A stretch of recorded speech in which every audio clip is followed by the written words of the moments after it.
Okay, hello and welcome. I'm Cheryl Moses. I am a business success coach to mom entrepreneurs, and I basically help them get their businesses off the ground, get money in the bank, and gain the confidence to step into their power. Hi, thank you for coming. Welcome. If you can hear me, just give me some hearts. I want to make sure because I don't have my headphones in, and so that they can do what they love, profit from it, and nothing else. So today I'm talking about buyer personas, and yesterday I spoke about finding your niche. And I want to say about finding your niche is that you might go through several different niches before you actually find the one you really want to play with. And I know that because I've done that myself. But when you find the one and you want to stick with that for a while, no, I don't, I speak English. You want to basically pay attention to one thing, well, maybe two things. Okay, so basically the type of clients that you're getting. Okay, so you have your client that is your ideal client, and then you have your client that is your, like, I have money now client, I just need you to help me type of client. So of course your ideal client comes from your client avatar that you have created, hopefully. And the other type of client is somebody that really just wants you to work with them because you have what they need, and that's that. For instance, I have people coming to me for different things that are not moms. They're not moms. So of course they're not my ideal client because they're not moms, but I still have something that they need and they can use, use my help. So that's what I mean by paying attention to the two different types of clients. Okay, so for your buyer persona, now that's something that makes it easier for you to figure out how you can provide for your target audience. Okay, so how you can provide for them. What are their needs? What are their wants? What are their challenges, their behaviors, things like that? You're going to gather all that information. Hi, woman of wealth. Is that, put your name in there. I don't want to say the wrong thing. Okay, so that helps with determining what you need to provide for your audience, and it's basically a general representation of, hi. Hi, Lakeisha. Oh, goodness. So, yeah, general representation of who your ideal client is. Okay, so, Lakeisha, give me some hearts to let me know if you can hear me, because I don't have my headphones in.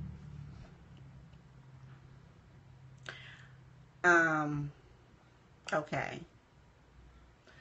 All right, so how do you do this? How do you create your buyer persona? You want to create your buyer persona by doing your research, doing interviews, doing surveys, things like that. You can do market research, but you also want to survey your list if you have an email list.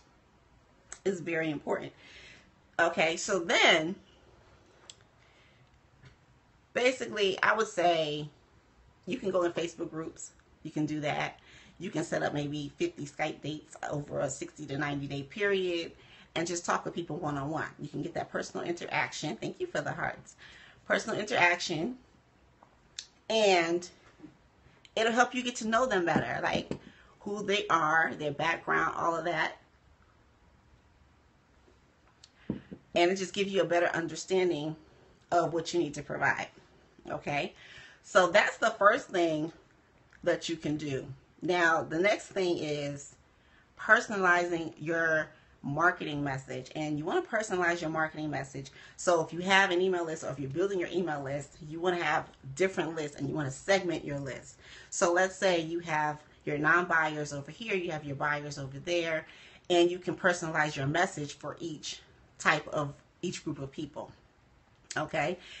If you're a parenting coach and you might have parents over here with one type of problem and parents over there with another type of problem, so you have to personalize your marketing message so that you are speaking directly to these people.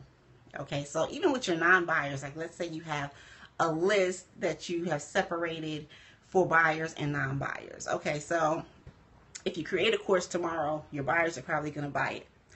Now your non-buyers, they may need a little bit more nurturing before they purchase from you. So that's why you create the buyer persona, so you can figure out what's stopping them from buying from you and what are their objections and things like that.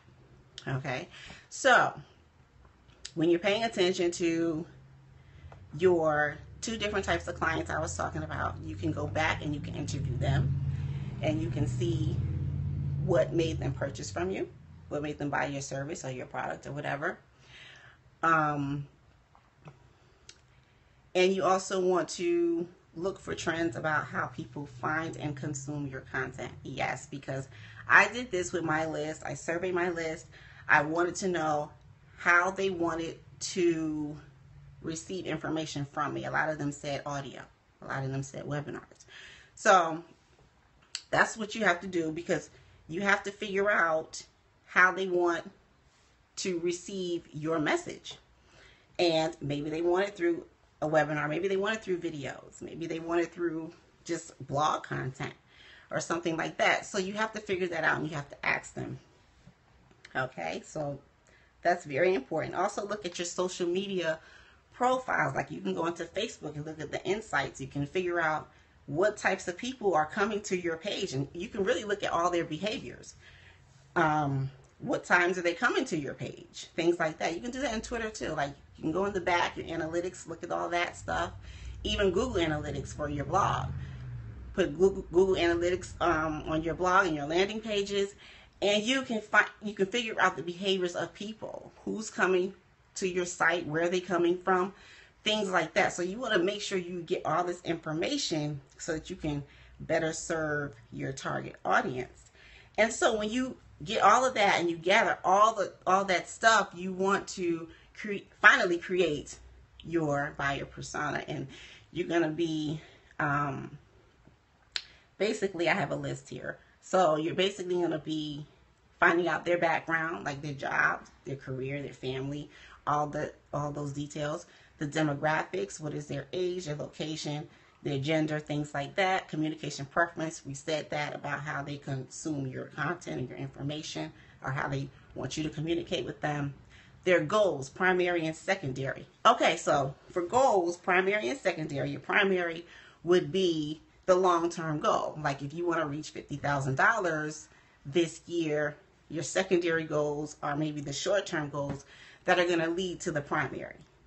So let's say you're going to do a webinar every week for I don't know how many weeks. Every webinar you make money.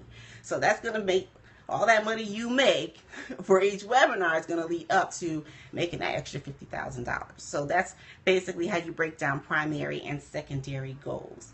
Also, your challenge is the same thing. What's the primary challenge? What's the secondary challenge? And then you want to ask yourself, how can you help them achieve the goals and challenges? Okay, so after you've done all that research and gathered all that information, then you want to figure out how can you help them resolve these issues and reach their goals. Okay, also, and find out what are some, when you interview them, find out what are some of the things they said that stuck out to you. Yeah, webinar is a good idea. I need to start doing webinars. I still haven't started the podcast, but I'm going to get on that too. But webinars are a great idea, so I'm definitely going to be doing that. Thank you for the hearts. And so find out, what are some of the things that they said that stuck out to you the most? And what are their objections? Like I said, why wouldn't they buy from you? What's stopping them from buying from you? Is it lack of money? Is it lack of, maybe they have a spouse and the spouse doesn't approve? Like, what is it that is keeping them from buying from you? And then you want to craft your marketing message. Okay, so what marketing message, what is your message that's going to speak directly to that person? Okay, at the end of the day. And that's basically your buyer persona. Because at the end of the day, it's all about what your marketing message is going to be for that person or that group of people. And that's why you're creating this, because you need to know how to communicate with them and what you need to communicate to them. Okay, so that's really basically it for the buyer persona. You have any questions, Lakeisha? I know if you're still there. Let me know if you're still there.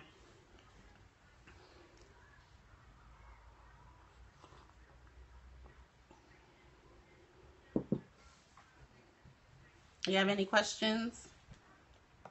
I am going to get on the webinar thing though. And also the podcast. You having a bad connection? Okay. All right. Okay. Well, contact me on, thank you for the hearts. Contact me on Facebook. Okay. And if you want to contact me, you can always go to CherylJMoses.com to contact me. And also, if you want to set up a biz assessment and thank you. Yeah, if you want to set up a biz assessment, you can click the link in the bio, and it's free, of course, free consultation. And that's basically it. So I will see you guys tomorrow for day 3 of 30 days of innovation.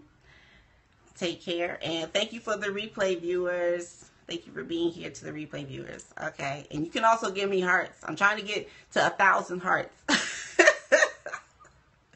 All right, take care.